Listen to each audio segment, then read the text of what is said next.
my name is Hannah. And my name is Erin. Between quarantine and isolation, we've noticed people's relationship with food and exercise have been rapidly evolving. While some took to working out and eating healthy, others felt themselves slipping out of control.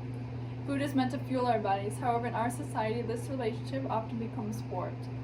As teenage girls, we know this better than anyone else. With countless streams of information and photos at the touch of our fingertips, it can be easy to get caught up in body image and comparison. What a person eats affects the way they look, the way they feel, and the way they perceive themselves.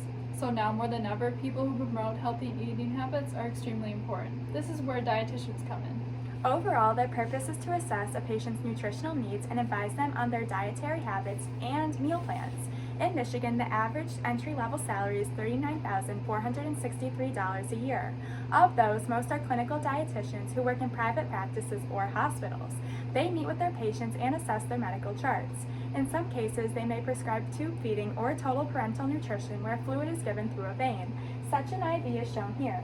The fruits are symbolic of the nutritional composition of a meal plan, while the IV ties in the more severe forms of treatment. Another type is community dietitian. They design programs and policies aimed at improving health and honing in on disease control. Their goals are to change the attitudes, knowledge, and habits involving dietary needs both on the individualistic and communal levels. To do so, they create visual presentations such as the one shown here about portion size. They've also curated other diagrams which we've included in our presentation, including the My Plate, food pyramid, and a traditional meal plan. It can take anywhere from 4 to 8 years to become a registered dietitian, with there being 5 critical steps in order to do so. This begins with earning a bachelor's degree in nutrition and ends with obtaining a state license and continuing your education credits throughout the career as a dietitian. Now, not everyone could be successful as a dietitian because there are important qualities that you must have in order to do so, which make up our My Plate shown here. These include analytical skills, compassion, listening skills, communication skills, and a passion for health and for helping others. Overall, 74% of dietitians and nutritionists said they were satisfied with their job. According to Lisa Simperman, a registered clinical dietitian, it's hard to get bored doing this job because there's so many areas you can use your skills in. Because of the wide variety of fields, there are many different environments they can use their degrees, including schools, prisons, and cafeterias. Simperman traditionally works 8 hours a day, 1 Saturday a month, and is a member of the on-call rotation in the evenings. This, of course, varies depending on what field you're in, but the schedule is relatively flexible and not stressful.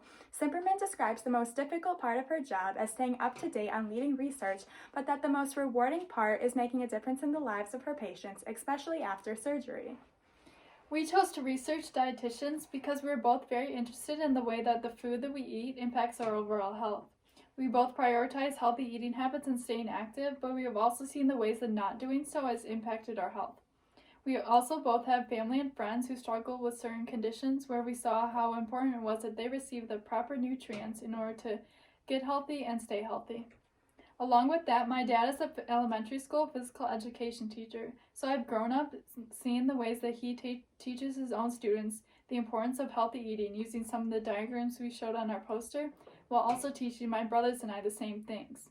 Ultimately, because of our own experiences, we find it very important for everyone to know just how essential proper nutrition is, which is where we discover that dietitians come in. One of our forms of research was reading an account of a woman with an eating disorder. Although she had seen other specialists before, this was the first time a dietitian was involved on her recovery team, which also included a dentist, dietitian, doctor, psychologist, and psychiatrist.